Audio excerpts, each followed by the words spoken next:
découvrir la prééminence du monde invisible.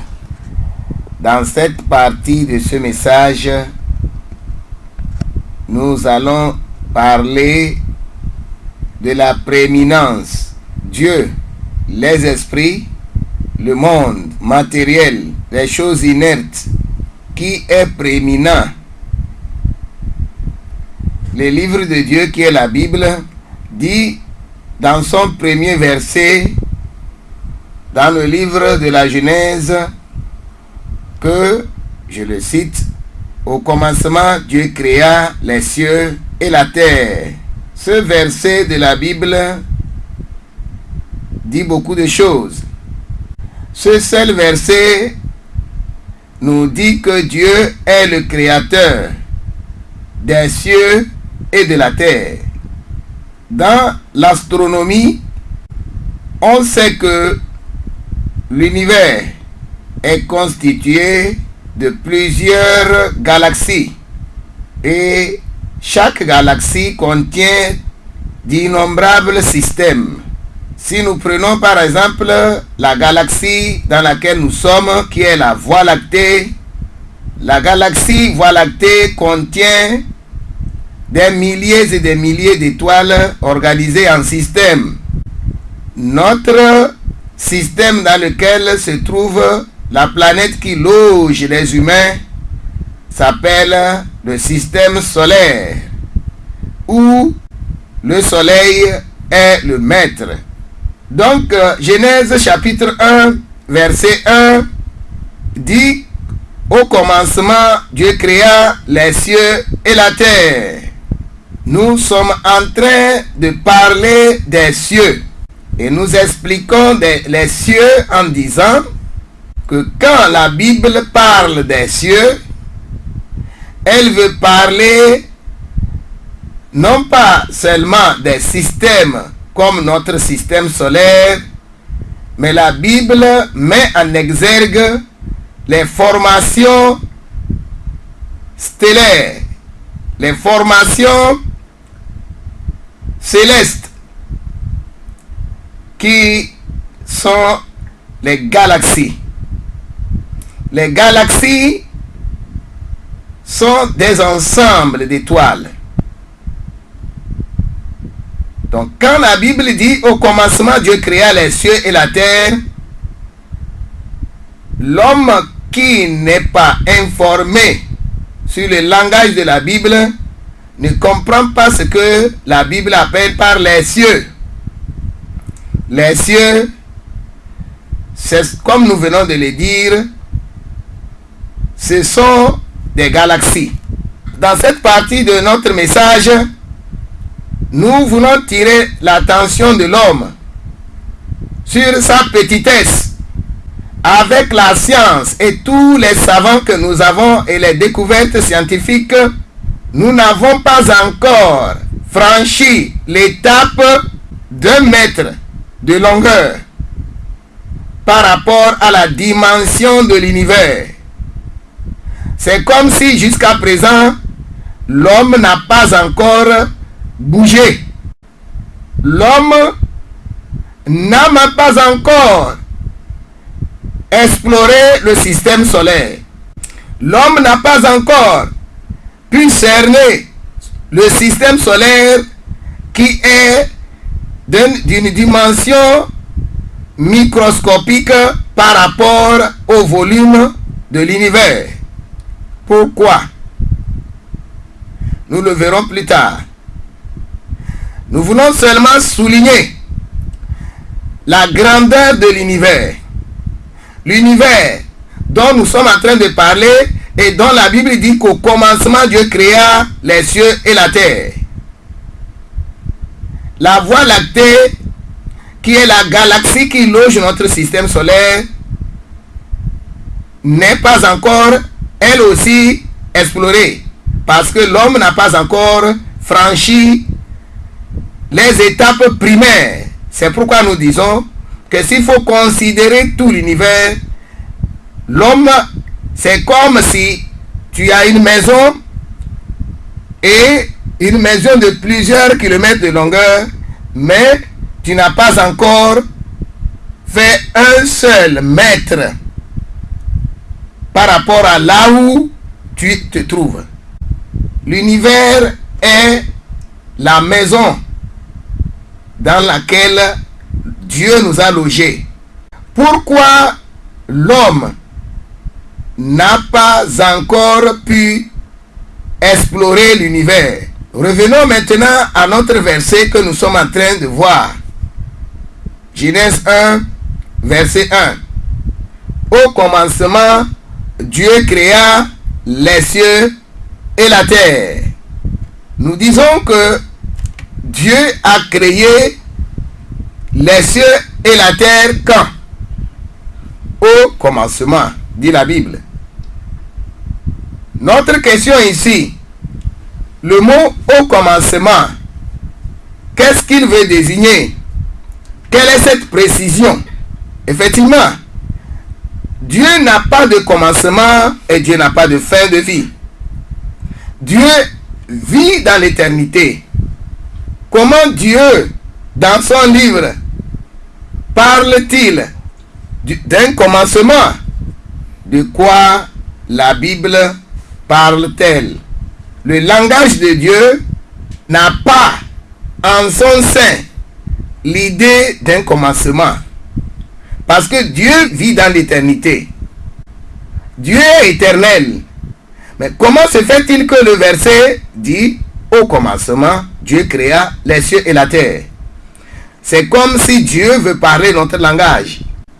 Effectivement, le fait que Dieu souligne qu'il y a eu un commencement avant que les cieux et la terre ne soient créés signifie que le terme au commencement devient une borne dans le temps, alors que Dieu ne vit pas dans le temps. Dieu vit dans l'éternité. Qui est Dieu?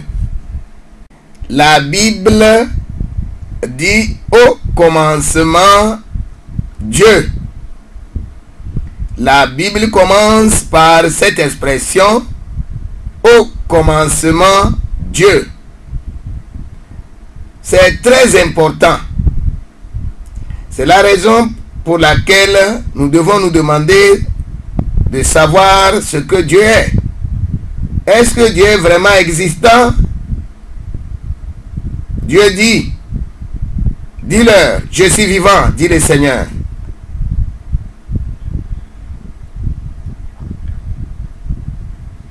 La Bible dit que Dieu est une personne. C'est une personne vivante. Dieu est une personne. Ce n'est pas de l'air. Ce n'est pas une pensée. Dieu n'est pas une force. Dieu a des yeux. Dieu a des oreilles. Dieu parle. Dieu a aussi un corps. Dieu n'est pas une force impersonnelle.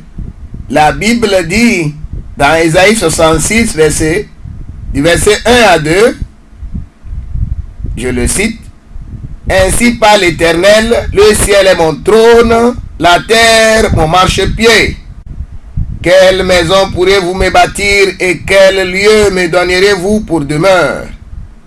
Toutes ces choses, ma main les a faites, et toutes ont reçu l'existence, dit l'Éternel. » Fin de citation.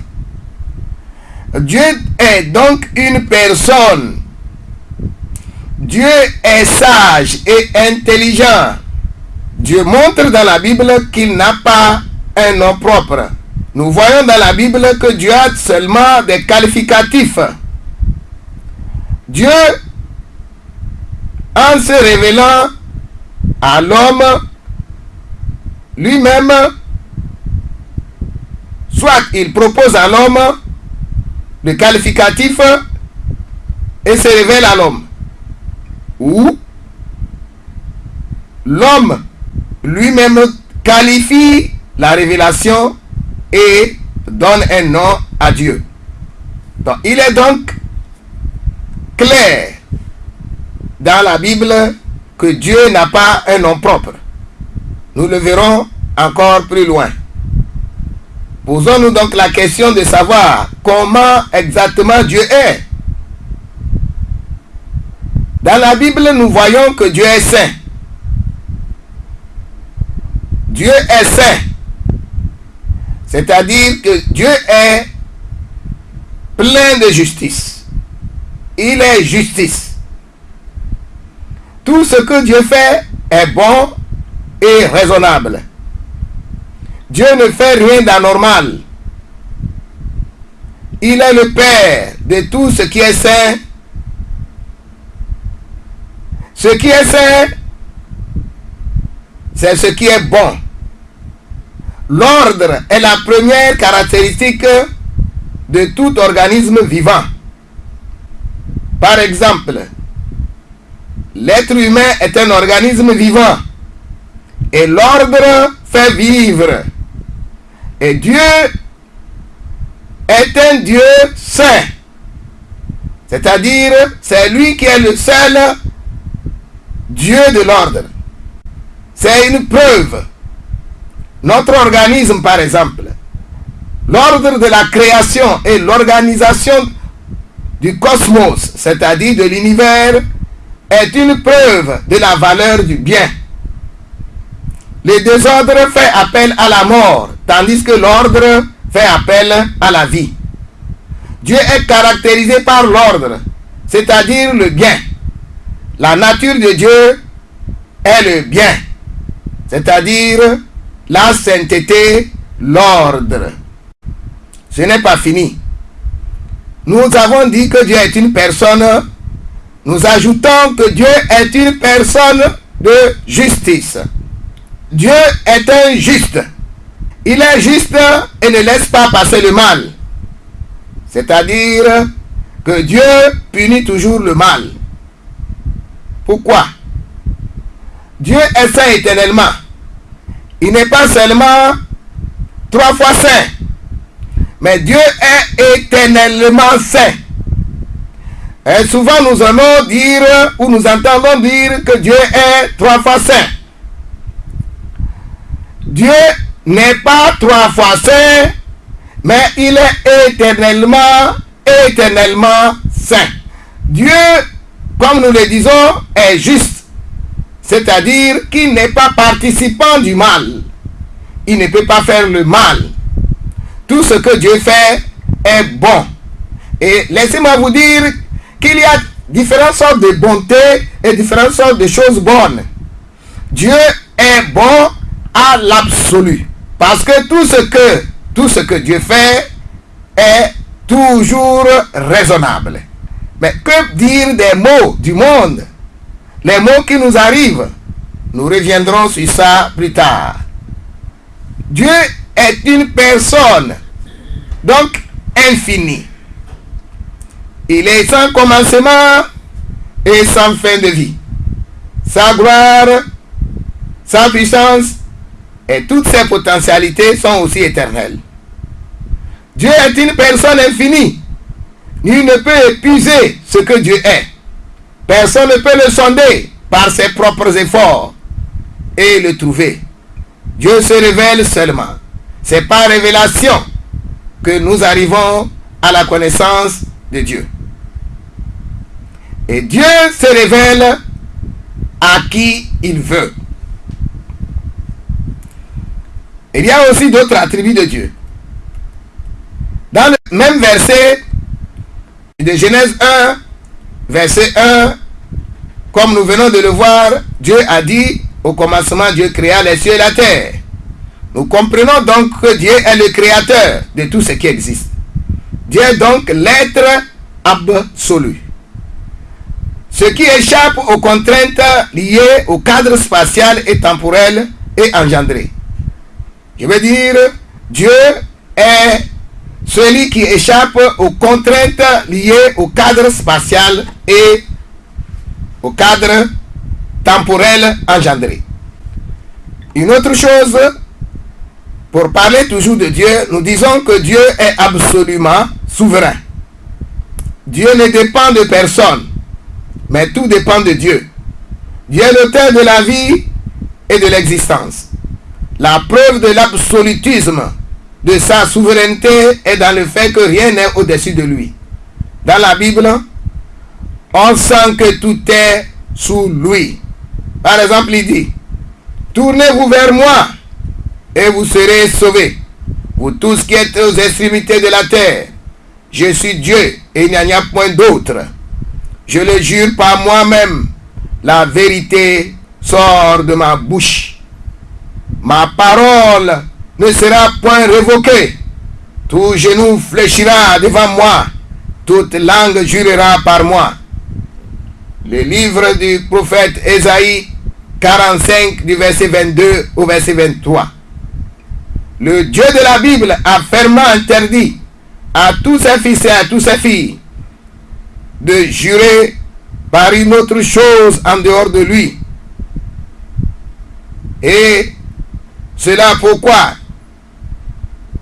Parce que Dieu est le seul existant. Dieu est le seul existant. Qu'est-ce que cela veut dire? Dieu est le seul. Il s'appelle l'être. Nous reviendrons sur cela. Nous dirons encore, en parlant de Dieu, que Dieu est amour. Il nous a créés pour nous avoir avec lui, pour que nous puissions partager sa joie et les œuvres dont il est capable. Dieu, c'est pour l'amour et par l'amour qu'il nous a créés. Dans la même Bible, on lit aussi ce qui suit. Dieu est esprit. Donc, il faut que ceux qui l'adorent, l'adorent en esprit et en vérité. Jean 4, 24. Revenons sur les noms de Dieu. Dieu n'a pas de nom sur la terre. C'est ce qui explique le fait que dans presque toutes les cultures du monde, l'on constate que non seulement il n'y a pas un nom propre, universel pour Dieu, mais aussi le nom de Dieu parmi les peuples du monde est vide. Par exemple, le mot français Dieu, utilisé pour désigner le Créateur, est un mot plat. La qualité des révélations reçues sur le Créateur par les peuples du monde explique la cause de cette pauvreté de sens du nom donné à Dieu. Il présente bien sûr aux humains la personne, mais sans dire plus ni sur son identité, ni sur ses qualités. Il en est de même pour le mot arabe Allah, le mot anglais God, le mot Nosso Sangbande, le mot hébreu Mahou. Il n'en est pas ainsi du peuple de Dieu. Le peuple d'Israël, c'est-à-dire le peuple de Dieu, qui sait marcher avec Dieu, seul a des noms de Dieu qui ne sont pas des noms plats. Dieu est grand et saint. Dieu n'a pas de nom, mais a des qualificatifs. Et les noms de Dieu ne sont pas plats, vides de sens. Puisque Dieu est éternel, l'être humain fini ne peut pas avoir un nom de Dieu qui puisse présenter Dieu absolument. Les noms de Dieu dans la Bible sont innombrables, parce qu'au milieu de son peuple qui le connaît, qui le craint et qui l'adore, Dieu prend souvent le nom de la façon dont il s'est révélé.